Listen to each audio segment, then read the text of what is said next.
रामकृष्ण मंडळी, मी अंजली. तर रोजच्याप्रमाणे चाय पाणी झाली. मम्मी घरातलं काम आवरत होते. मम्मीने मला बेड आवरायला लावला. मी गाणे लावले आणि मस्ती करत होते.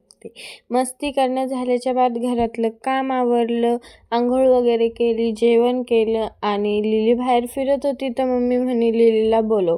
मग लिलीला घरात बोलवलं आणि मम्मीसोबत बसून थोडा वेळ ड्रामा बघितला. नंतर राजीला फोन लावून बोलून घेतलं, कारण आज रील शूट करायच्या होत्या. मग मैदानात जाऊन रील शूट केल्या, लेकरांसोबत थोडीशी मस्ती केली. घरी आली आणि साडी चेंज केली आणि ड्रेस घातला. आई खाली येऊन बसलेली होती. आई दुकानातून शेंगदाण्याची पट्टी घेऊन आलेली होती. आई खात होती तर बोक्या बी मागत होता. मग आई त्याची लाड करत होती. हे बघून मी आणि लिली खूप जलेस होत होतो. नंतर त्याचे लाड वाढतच गेले. तो डायरेक्ट आईच्या मांडीवर जाऊन बसला. काय मग मी त्याला उतर म्हणत होती तरी बी तो उतरत नव्हता. माझ्यावरच घुरघुर करत होता आणि मला चावत होता, पण काय आईच्या मांडीवरून उतरायचं नाव घेत नव्हता.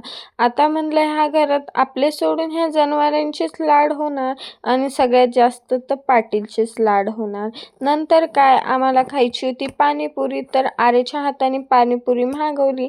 मी गौरीनं आम्ही सगळ्यांनी पाणीपुरी खाल्ली. नंतर काय पटल्याला पण पाणीपुरी खायची होती. नंतर आमच्यातली पटल्याला बी पाणीपुरी खाऊ घातली. त्याला बी खूपच आवडती पाणीपुरी. पाणीपुरी खाल्ल्याच्या बाद थोड्या वेळ पटल्यासोबत मस्ती केली. तो संध्याकाळी घराच्या बाहेर जात होता, तर मम्मीने त्याला जाऊ दिले नाही. नंतर संध्याकाळी सिरियल वगैरे बघितलं आणि खूपच थंडी वाजत होती. जेवण वगैरे केलं आणि नंतर झोपी गेलो. Bye bye.